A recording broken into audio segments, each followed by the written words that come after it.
नमस्कार विद्यार्थी मित्रांनो, आपल्या अधिकारी पॅटर्न या यूट्यूब प्लॅटफॉर्मवर आपल्या सर्वांचे सहर्ष स्वागत आहे। मित्रांनो, गेल्या दीड महिने किंवा एक महिना सव्वा महिना आपण लिपिक टंकलेखक 2023च्या जाहिरातीमध्ये जी विविध प्राधिकरण आहेत त्या प्राधिकरणांची जी 280 प्लस प्राधिकरण आहेत त्या सर्व प्राधिकरणांची माहिती आपण या व्हिडिओ सिरीजच्या माध्यमातून बघत आहोत। मित्रांनो, याआधी मी सर्व प्राधिकरणांची माहिती ऑलरेडी बनवून, कारण मला माहित होतं 7 दिवसात हे शक्य होणार नाही, त्यामुळे मी अगोदर एक महिना प्राधिकरणांची माहितीचे व्हिडिओ टाकण्यास सुरुवात केली होती आणि त्याचं फळ किंवा त्याचा रिस्पॉन्स आता चांगला मिळतोय। मित्रांनो, आपल्या यूट्यूब चॅनलच्या सर्व व्हिडिओजना मिळून जवळपास 1,46,000पर्यंत व्ह्यूज आलेले आहेत। आणि दुसरी गोष्ट मित्रांनो, हा चॅनल चालू केला तेव्हा फक्त 13 सबस्क्रायबर, जे की असेच रँडमली झालेले माझ्या मित्रांमधले किंवा ओळखीचे असे 13 सबस्क्रायबर आपल्या चॅनलचे होते। आज एका महिन्याच्या आत त्यात सबस्क्रायबरची संख्या जवळपास 2829चा आकडा गाठत आहे। या सर्व रिस्पॉन्सबद्दल तुमचे धन्यवाद। त्यानंतर मित्रांनो, आज जे आपण प्राधिकरण घेतलेलं आहे समाज कल्याण संचालनालय किंवा हे फोटो मी नेटवरनं घेतलेला आहे, संचालनालय म्हणू नका, इथे समाज कल्याण आयुक्तालय पुणे हे जे प्राधिकरण आहे ते मी त्या प्राधिकरणाविषयी सर्व माहिती आज सांगणार आहे। मित्रांनो, याच्या जर तुम्ही व्हिडिओ पाहिले नसतील तर तुम्ही सर्व व्हिडिओची मी सर्व प्राधिकरण म्हणून एक प्लेलिस्ट बनवली आहे, तुम्ही ती सर्व प्लेलिस्ट 2च्या स्पीडनं बघा, पण बघून घ्या मित्रांनो, कारण प्राधिकरणाची माहिती संपूर्ण असणं आपल्या प्राधिकरण पसंतीक्रम देताना खूप गरजेचं आहे। त्यानंतर काल मी एक प्राधिकरण निवडीचा लाईव्ह डेमो ॲक्च्युली अकाउंटमध्ये लॉग इन करून यूट्यूबवर कुठेच नाही आहे किंवा कुणीच सांगणार नाही तसा लाईव्ह डेमो एक बनवलेला आहे। प्राधिकरण निवडण्या अगोदर तो एकदा व्हिडिओ तुम्ही बघून घ्या। आजच्या व्हिडिओला आपण मित्रांनो सुरू करूया। आपण आज जे प्राधिकरण घेतलेलं आहे ते सामाजिक न्याय व विशेष सहाय्य विभाग, जो मंत्रालयात आहे किंवा महाराष्ट्र शासनाचं जे डिपार्टमेंट आहे त्या डिपार्टमेंट अंतर्गत आयुक्त समाज कल्याण पुणे, एकूण 37 पदे असणारे, आपल्या जाहिराती 37 पदे असणारे हे जे प्राधिकरण आहे त्याची माहिती आपण आज बघणार आहोत। मित्रांनो, या ओपनला 2 जागा आहेत, या तुम्ही सर्व बघून घ्या। प्रकल्पग्रस्तांना 1 जागा आहेत, पदवीधर अंशकालीन कर्मचाऱ्यांना 1ही जागा नाही आहे। आता पदवीधर अंशकालीन सांगण्याचं एवढंच कारण की त्या जर जागा असतील आणि इथं जर जागा नसेल तर त्या कन्वर्ट होऊन इथे येऊ शकतात, म्हणून तुम्ही त्याचा विचार केला पाहिजेत म्हणून सांगतोय। इथे त्याला जागा नाही आहे, तुम्ही इतर जागा बघून घ्या। आता मित्रांनो, आपण प्रत्येक व्हिडिओमध्ये 3 टप्प्यामध्ये किंवा 4 टप्प्यांमध्ये व्हिडिओ बनवतोय। एक, आपण या प्राधिकरणाचं पोस्टिंग कुठे होतंय हे आपण बघत असतो, म्हणजे तालुका स्तरावर, जिल्हा स्तरावर किंवा इतर ठिकाणी कुठे होतं। त्यानंतर दुसरी गोष्ट आपण बघत असतो त्याचं प्रमोशन कसं असतं। त्यानंतर तिसरी गोष्ट आपण बघत असतो त्याची बदली कशी असते। त्यानंतर चौथी गोष्ट आपण बघत असतो पॉझिटिव्ह आणि निगेटिव्ह गोष्टी बघत असतो, म्हणजे महिलांसाठी कसं प्राधिकरण आहे किंवा विद्यार्थ्यांसाठी कसं प्राधिकरण आहे, किंवा विद्यार्थ्यांसाठी म्हणजे सगळे विद्यार्थीच आहे, आपण पुढचा अभ्यास करण्यासाठी कसं प्राधिकरण आहे, किंवा कामाचा ताण कसा आहे, या गोष्टी आपण त्या प्राधिकरणांमध्ये बघत असतो। तर या व्हिडिओमध्ये सुद्धा आपण या 4 गोष्टींमध्ये व्हिडिओ बनवणार आहोत किंवा पुढे गोष्टी बघणार आहोत। तर मित्रांनो, कनिष्ठ लिपिक म्हणून या प्राधिकरणामध्ये अधिकार व कर्तव्य काय असतात तर ती बघा। आता मित्रांनो, इथे बघा, हे पुरस्कार काही या विभागामार्फत दिले जातात, त्यांच्याशी गोष्टी निगडीत असतात त्या कराव्या लागतात। वृद्धाश्रम व अपंग शाळा आहेत या विभागाच्या, त्यांच्याशी निगडीत सर्व कामे बघावी लागतात।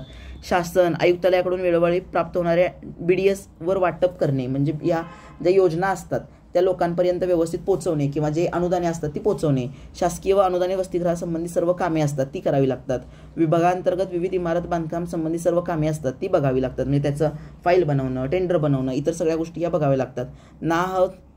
नागरी हिंसाचार, नाहसह आता शॉर्ट फॉर्म कशाचा आहे बघायला पाहिजे, नागरी हिंसाचार जो अधिनियम आहे व ॲट्रॉसिटी ॲक्ट संबंधीची सर्व नागरी हक्क संहिता जी आहे त्याच्या संदर्भातलं ते आहेत जे सर्व कामं असतात ती बघावी लागतात। समाजकार्य महाविद्यालयासंबंधीची सर्व कामे याच्यांना बघावी लागतात। अंधश्रद्धा निर्मूलन कायदा, त्याचं इम्प्लिमेंटेशन करायचं जबाबदारी या डिपार्टमेंटकडे सुद्धा असते। प्रादेशिक उपायुक्त यांनी वेळोवेळी सोपवलेली इतर कामकाज पाडणे। इन शॉर्ट, आता कसं आहे माहिती आहे का, जर तुम्ही वसतिगृहाच्या टेबलला असाल किंवा वसतिगृहात तुमची पोस्टिंग असेल तर ती इथं कामं असतात। ॲट्रॉसिटीची जी समिती असते किंवा जो डिपार्टमेंट असतं ॲट्रॉसिटी प्रतिबंध समिती वगैरे जी म्हणतात त्याला, त्या समितीच्या टेबलला तुम्ही असाल ती कामं, अशा पद्धतीने ही कामं असतात। कनिष्ठ लिपिकाची ओव्हरऑल कामं मी तुम्हाला ही सांगितली। त्यानंतर आता पुढचा मुद्दा बघूयात, पोस्टिंग कुठे असतं। तर मित्रांनो, जर तुम्ही समाज कल्याण आयुक्तालय हे प्राधिकरण निवडलं आणि तुम्हाला ते मिळालं तर तुमची पोस्टिंग बघा। तर तुमची पोस्टिंग 1, जे हेडक्वार्टर पुण्याला आहे तिथे होणार आहे। त्यानंतर 2, विभागीय उपायुक्त कार्यालय आहेत. आता कुठे आहेत ते पुढच्या स्लाइडमध्ये आपण बघूया, तिथे होणार आहे. त्यानंतर 3 नंबरला जिल्हा समाज कल्याण अधिकारी किंवा विभागीय सहआयुक्त, विभागीय सहआयुक्त कार्यालय काही जिल्ह्यांना आहेत, तिथे तुमची पोस्टिंग होणार. त्यानंतर 4थ्या ठिकाणी जी शासकीय वसतिगृहे आहेत, कुठली, समाज कल्याण विभागाची तिथे तुमची पोस्टिंग होणार. ह्या 4 ठिकाणी तुमची 4 लेवलला पोस्टिंग होणार. आता प्रत्येक आपण एक काम करूया. हेडक्वार्टर कुठे आहे? पुण्याला आहे हे माहिती आहे. म्हणजे हेडक्वार्टर जर पोस्टिंग झाली तर तुमचं पुण्यातच पोस्टिंग राहणार. त्यानंतर विभागीय आयुक्त हे कुठे कुठे आहेत ते पहिल्यांदा बघून घेऊया आपण. आता इथे या स्लाइडमध्ये बघा. प्रादेशिक उपायुक्त, विभागीय आयुक्त म्हटलं मी, प्रादेशिक उपायुक्त आहेत ते समाज कल्याण मुंबईला आहे, पुण्याला आहे, छत्रपती संभाजीनगरला आहे, नाशिकला आहे, अमरावतीला आहे, नागपूरला आहे व लातूरला आहे. एवढ्या ठिकाणी ही विभागीय उपायुक्तांची कार्यालये आहेत. त्यानंतर सहाय्यक आयुक्त बघा. सहाय्यक आयुक्त मित्रांनो ऑलमोस्ट सगळ्या जिल्ह्यांना आहेतच. बघून घ्या तुम्ही, या सगळ्या जिल्ह्यांना आहेतच. त्यामुळे तुमची पोस्टिंग इथे सुद्धा होऊ शकते. विभागीय सहाय्यक आयुक्त आणि जिल्हा समाज कल्याण अधिकारी किंवा जिल्हा समाज कल्याण अधिकारी यांच्या कार्यालयांना तुमचं पोस्टिंग होऊ शकतं. हे आपण 4 ठिकाणी बघितलं. त्यानंतर 4था मुद्दा, ह्यो शासकीय वसतिगृहे आहेत ना समाज कल्याण विभागाची, ही संपूर्ण महाराष्ट्रात पसरलेली आहेत. इव्हन प्रत्येक तालुक्याला ऑलमोस्ट, किंवा तालुक्याला नसली तर दोन तालुक्यांना मिळून एका ठिकाणी, प्रत्येक जिल्ह्यात एक 4-5, 3-4 अशी ही वसतिगृह आहेतच. आता ते जर तुम्हाला यादीच बघायची असेल या वसतिगृहाची, तर मी पुढे घेतलंय का, 1 मिनिट, तर मी दुसरी स्लाइड ओपन करतो. 1 मिनिट, दुसरी स्लाइड ओपन करतो. एकच मिनिट. समाज कल्याण झालं, हां इथे हे बघा. याच्यात हे झालं जिल्हा समाज कल्याण अधिकारीची यादी. त्यानंतर हां इथे बघा वसतिगृह आहेत बघा, जिल्हा न्याय वसतिगृह पदांची यादी. आता ही कुठली पद आहेत वगैरे ते तुम्ही सोडून द्या. मुंबईमध्ये एवढी आहेत, मुंबई उपनगर, ठाण्याला आहेत, ठाण्यात ही आहेत, रायगड, त्यानंतर रत्नागिरी, सिंधुदुर्ग, पुणे, त्यानंतर साताऱ्यात ही एवढी आहेत, सांगली, सोलापूर, त्यानंतर कोल्हापूर, नाशिक, धुळे, जळगाव, नंदुरबार, अहिल्यानगर किंवा अहमदनगर, नवीन नाव अहिल्यानगर, अमरावती, अकोला, अकोल्यात अकोटला आहे, त्यानंतर कारंजा लाडला आहे, वाशिम, यवतमाळ, बुलढाणा, नागपूर, वर्धा, भंडारा, गोंदियाला एकच आहे जिल्ह्याला असणार आहे, त्यानंतर चंद्रपूर, गडचिरोली, छत्रपती संभाजीनगर, जालना, बीड, परभणी, लातूर, ही बघून घ्या तुम्ही, पुढची नावं मी वाचणार नाही, व्हिडिओ विनाकारण मोठा होईल म्हणून, नांदेड. आता इथे काही ठिकाणी मित्रांनो बघा, आता काही नांदेडला जे हे धर्माबादचं आहे, इथे लिपिकचं पद मंजूर नाही आहे, किंवा हे बिलोलीचं आहे, इथे पण नाही आहे, देगलूरला आहे, नांदेडच्या वसतिगृहात 2 आहेत क्लर्क. तशा पद्धतीनं बऱ्याच ठिकाणी म्हणजे चेंजेस आहेत. पण ही कुठे कुठे वसतिगृह आहेत हे इन जनरल तुम्ही बघून घ्या. आता इथे धाराशिवचं जे आहे मुलांचं वसतिगृह, तिथे लिपिकाचं पद नाही आहे, पण इथं सॉरी 1 मिनिट, 1 2 लिपिकाचं पद आहे, इथे आहे, इथे पण आहे. लिपिक पद सगळ्या वसतिगृहांना आहे. सॉरी माझी मिस्टेक झाली. लिपिक पद सगळ्या बीडच्या या माजलगावला नाही आहे, पण अंबडला नाही आहे, पण इतर ठिकाणी सगळीकडे आहे.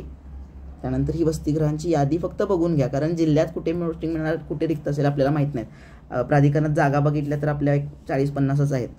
हिंगोली, अशा पद्धतीनं हे आहे. ही नवीन वसतिगृह आहे, शासकीय वसतिगृह. एवढे बास आहे, म्हणजे तुम्हाला कुठे पोस्टिंग मिळणार एवढी आयडिया आहे, यासाठी हे बास आहे. त्यानंतर समाज कल्याणचा व्हिडिओ बनवतोय ना आपण, ठीक आहे. एवढ्या ठिकाणी तुमची पोस्टिंग होणार. म्हणजे आपण बघितलं हेडक्वार्टरला विभागीय उपायुक्त कार्यालय जी बघितली ती जिल्ह्याला जिल्हा समाज कल्याण अधिकारी किंवा विभागीय सहाय्यक आयुक्त कार्यालय आहे तिथं, आणि शासकीय वसतिगृहांची यादी आपण बघितली. आता ती एकदम सर्टिफाईड तुम्ही बघू नका की या कुठं होणार काय होणार, कारण प्राधिकरणाला जागा मुळात आहेत 37 आणि एवढी ऑफिसेस आहेत, म्हणजे ऑलमोस्ट 200 वसतिगृह आहेत. परत हे 36 जिल्हे, परत ही 7 विभागीय कार्यालय, त्यामुळे कुठे पोस्टिंग होणार हे सांगता येत नाही. फक्त जनरल जागा कुठं रिक्त आहेत तिथं पोस्टिंग होणार, पण जनरल तुम्हाला कुठे पोस्टिंग होऊ शकते हे तुम्हाला मी सांगितलं. आता पुढचा मुद्दा प्रमोशनचा उरतो. तर मित्रांनो, कार्यालय अधीक्षक हे यातलं टॉपचं प्रमोशन आहे. त्यानंतर कनिष्ठ लिपिक ही S6चं, S8चं, नंतर S12चं, S13चं आहे पद. हे एक्झॅक्ट आता बघून घ्या, पाठीमागच्या व्हिडिओत जे हेड क्लार्क म्हटले ना तेच याचं पेस केलं आहे. आणि हे S14चं पद. अशा पद्धतीने तुमचं प्रमोशन होणार. साधारणपणे 7-8 वर्षाचं पकडून चाला. मी अजून एक मला उडती अशी बातमी मिळालेली की यासुद्धा डिपार्टमेंटला डिपार्टमेंटल एक्झाम असते आणि तुम्ही समाज कल्याण निरीक्षक किंवा वरिष्ठ समाज कल्याण निरीक्षक इकडे जाऊ शकता. ही मला एक्झॅक्ट माहिती किंवा ऑन पेपर माहिती मिळालेली नाही आहे, त्यामुळे मी तुम्हाला सांगत नाही आहे. मी माहिती मिळवण्याचा अजून प्रयत्न करतो, जर मिळाली तर मला एखाद्या व्हिडिओत मी ते बोलून देईन. पण अशी डिपार्टमेंटल एक्झाम असते असं मला ऐकिवात मिळालं. ते आता कितपत खरं आणि काय हे मला माहीत नाही, पण हे साधारणपणे प्रमोशन तुमचं असं होत असतं. आता राहिला प्रश्न, प्रमोशन बघितलं आपण. दुसरा आता अजून काय राहतंय, बदली. तर मित्रांनो, हे स्टेट कॅडर आहे आणि सगळीकडे एवढ्या कार्यालयांमध्ये तुमची, म्हणजे इथून तुमची पालघरवरून डायरेक्ट हिंगोलीला बदली होऊ शकते, रत्नागिरीवरून सरळ तुमची धाराशिवला बदली होऊ शकते. ही जी एवढी मी ऑफिसेस सांगितली ना, एवढ्या लेवलला तुमची तुम्ही एवढ्या लेवलला तुम्ही बदलीला पात्र आहात. या ठिकाणी तुमची बदली होऊ शकते. कोणतीही सेवाज्येष्ठता वगैरे काही डिस्टर्ब होत नाही. यांची सेवाज्येष्ठता यादी साधारणपणे स्टेट लेवलला मेंटेन केली जाते, त्यामुळे काय अडचण नाही. आता राहिला प्रश्न पॉझिटिव्ह आणि निगेटिव्ह गोष्टी. मित्रांनो, पॉझिटिव्ह गोष्टी जर एक मिनिट